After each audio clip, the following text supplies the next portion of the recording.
Olá pessoal, de volta ao canal e concurseiro, agora com a Lei 11.091, de 12 de janeiro de 2005, um resumo com questões de concursos, tá bom?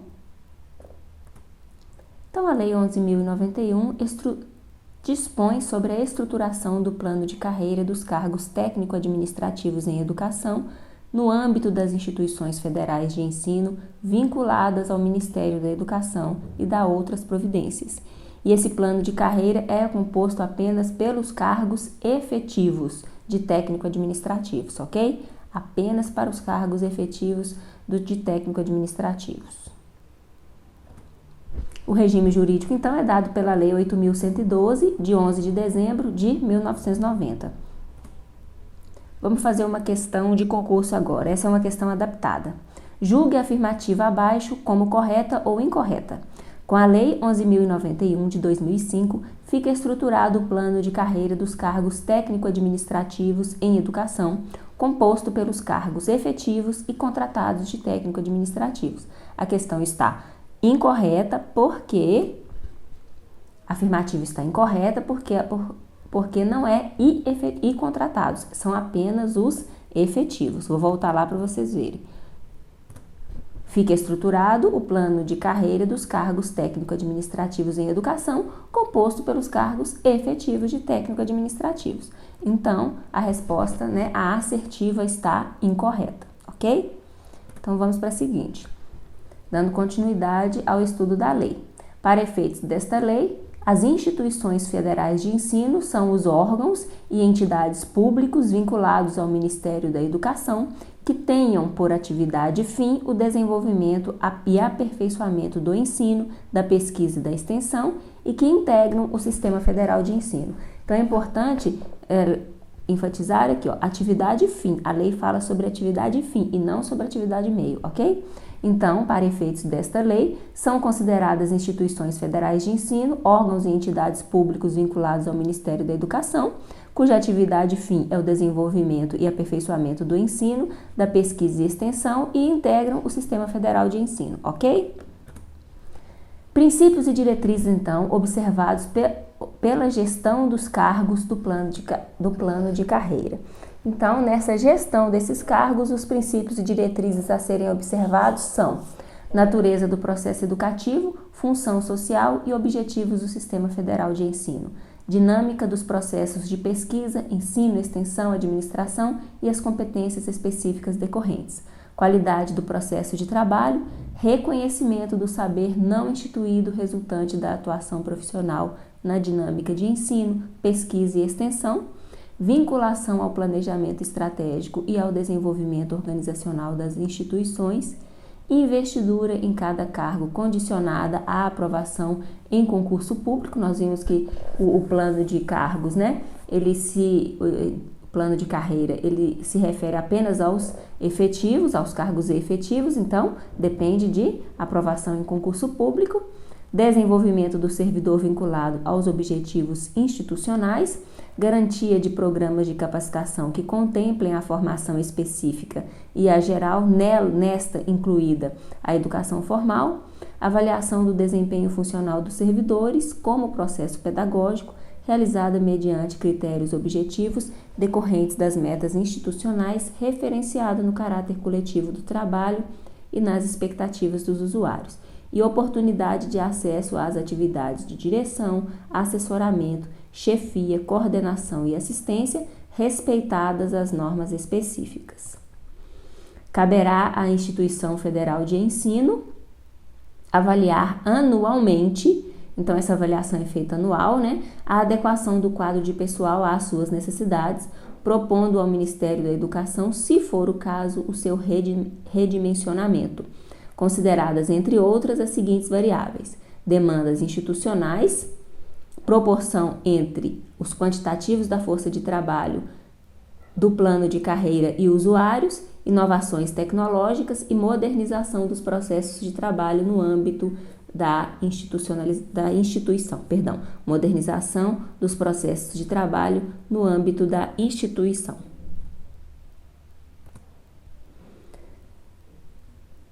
Conceitos importantes que estão presentes aqui na Lei 11.091.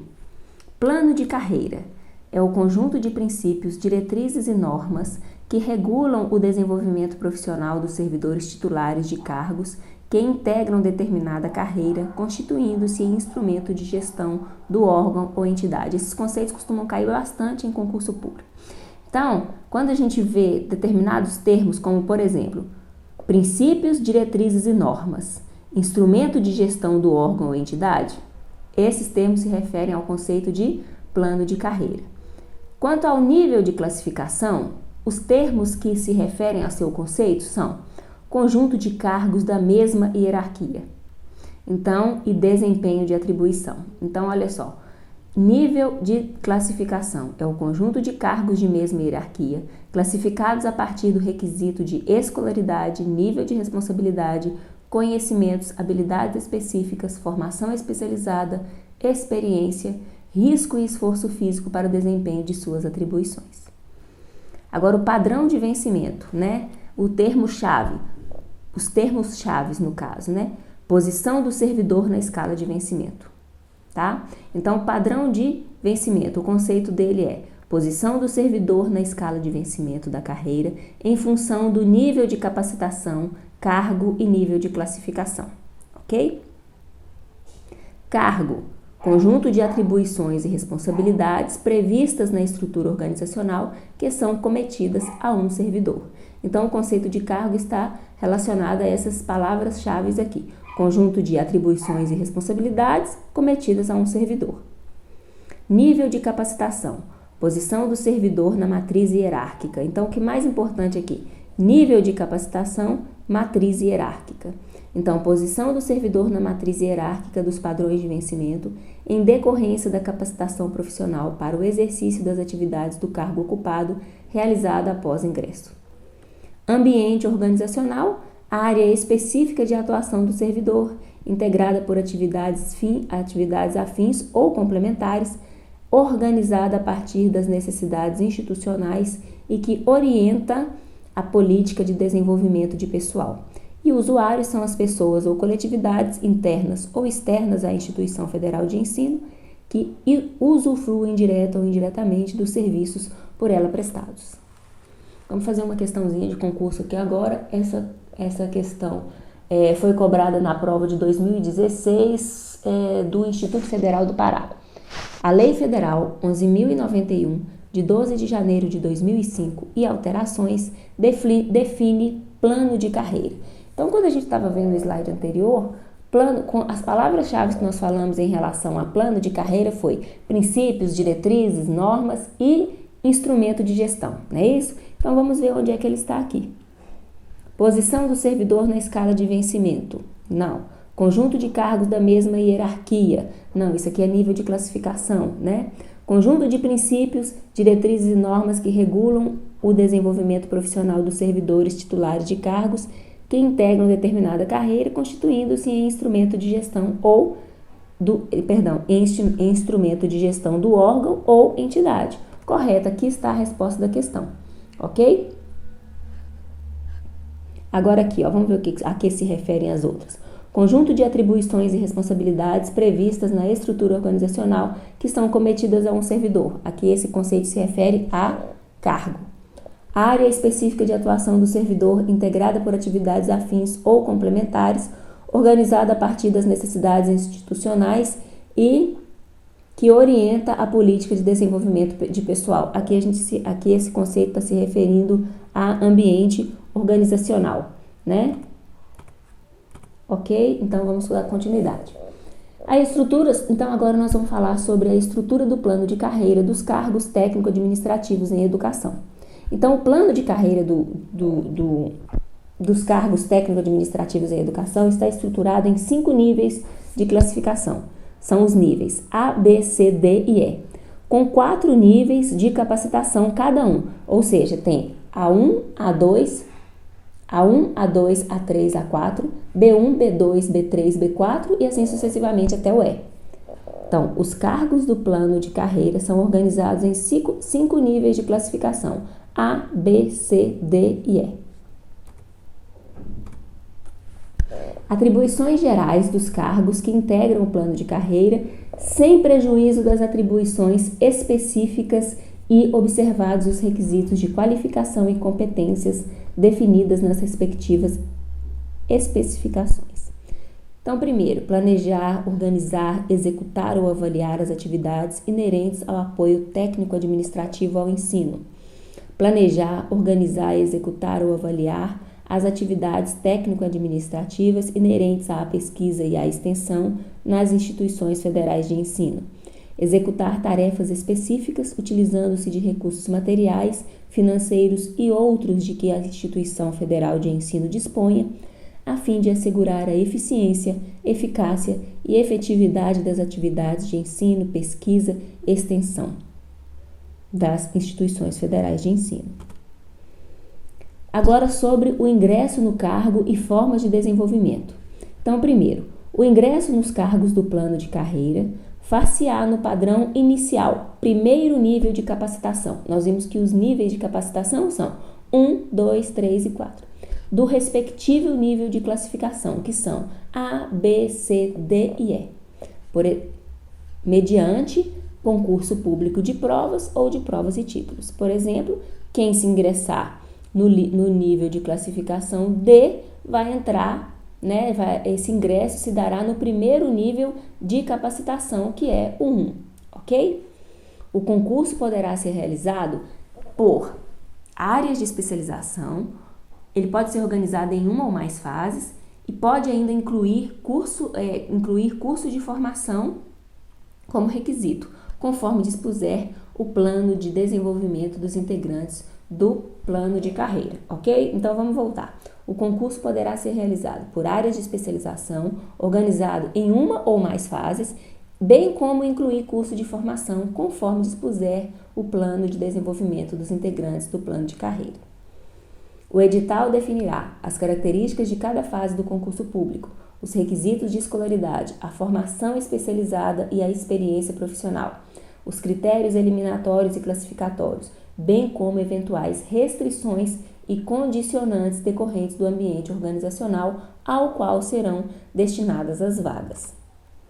Agora, o desenvolvimento do servidor na carreira, ele dar-se-á exclusivamente pela mudança de nível de capacitação, que a gente chama de progressão por capacitação profissional, e pela mudança de nível de padrão de vencimento, que é chamado de progressão por mérito profissional, ok?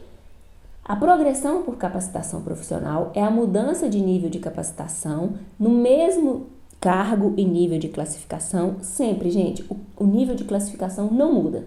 Então, no mesmo cargo e nível de classificação, decorrente da obtenção pelo servidor de certificado em programa de capacitação compatível com o cargo ocupado, o ambiente organizacional e a carga horária mínima exigida, respeitado o interstício de 18 meses. Ou seja, se o servidor que teve uma progressão por capacitação profissional hoje, ele só vai poder ter outra progressão por capacitação profissional após o interstício, após o intervalo de 18 meses. E a progressão por mérito profissional, ela se dá, a cada 2 anos de efetivo exercício. É a mudança para o padrão de vencimento imediatamente subsequente a cada 2 anos de efetivo exercício. Mas tem uma ressalva: desde que o servidor apresente resultado fixado em programa de avaliação de desempenho, observado o respectivo nível de capacitação.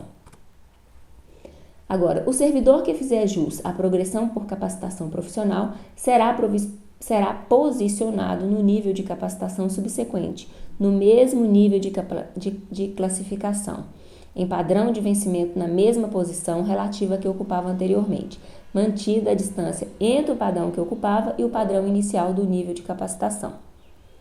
É permitido o somatório de cargas horárias de cursos realizados pelo servidor durante a permanência no nível de capacitação em que se encontra e da carga horária que excedeu a exigência para progressão no interstício de nível anterior, vedado o aproveitamento de cursos com carga horária inferior a 20 horas. Então, pode somar, é permitido o somatório de cargas horárias de curso, desde que seja pelo menos de 20 horas aula.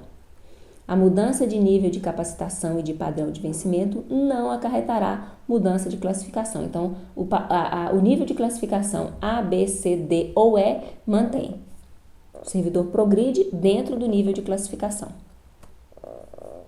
Aos servidores titulares de cargos de nível de classificação E, que são os cargos de nível superior, a conclusão com aproveitamento na condição de aluno regular de disciplinas isoladas que tenham relação direta com as atividades inerentes ao cargo do servidor em cursos de mestrado e doutorado reconhecidos pelo MEC, desde que devidamente comprovada, poderá ser considerada como certificação em programa de capacitação para fins de progressão por capacitação profissional, conforme disciplinada em ato do Ministro de Estado da Educação.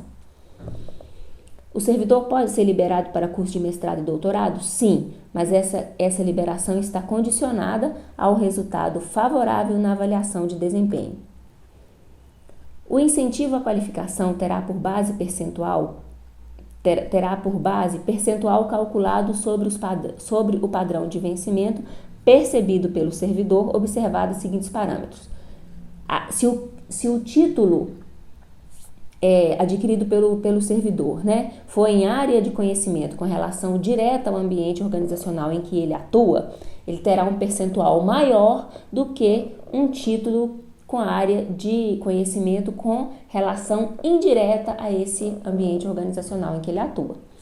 A obtenção de certificados relativos ao ensino fundamental e ao ensino médio, quando excederem a exigência de escolaridade mínima para o cargo do qual o servidor é titular, ele será considerado como relacionado diretamente ao ambiente organizacional, ou seja, terá o percentual de incentivo maior do que o indireto, tá? Os percentuais de incentivo à qualificação não são acumuláveis e são incorporados aos respectivos proventos de aposentadoria e pensão, desde que adquiridos até a data em que se deu a aposentadoria ou instituída a pensão, ok? Então, de novo, os percentuais de incentivo à qualificação não são acumuláveis, ou seja, o servidor ele teve progressão porque concluiu o curso de especialização. Ok, ele tem um percentual de incentivo, de qualificação. Se ele concluiu de mestrado, ele não fica com o de especialização mais o de mestrado, não. Ele fica só com o de mestrado. E se ele concluiu o doutorado, ele fica apenas com o de doutorado, ok? Então, os percentuais de incentivo à qualificação não são acumuláveis, mas serão incorporados aos respectivos proventos de aposentadoria e pensão, desde que tenham sido obtidos até a data em que se deu a aposentadoria ou a instituição da pensão. Vamos ver uma questão. Essa do Instituto Federal de Educação, Ciência e Tecnologia do Norte de Minas Gerais, de 2014. Segundo o que dispõe a lei do plano de carreira dos cargos técnico-administrativos em educação, no âmbito das instituições federais de ensino vinculadas ao Ministério da Educação, o conjunto de atribuições e responsabilidades previstas na estrutura organizacional que são cometidas a um servidor traduz o conceito de... Então, voltando aqui, na hora que eu falei lá sobre os conceitos, então quando a gente fala em atribuições e responsabilidades cometidas a um servidor, nós estamos falando do conceito de cargo. Então, letra B, a resposta da questão. Essa questão aqui foi cobrada em 2015 pelo Instituto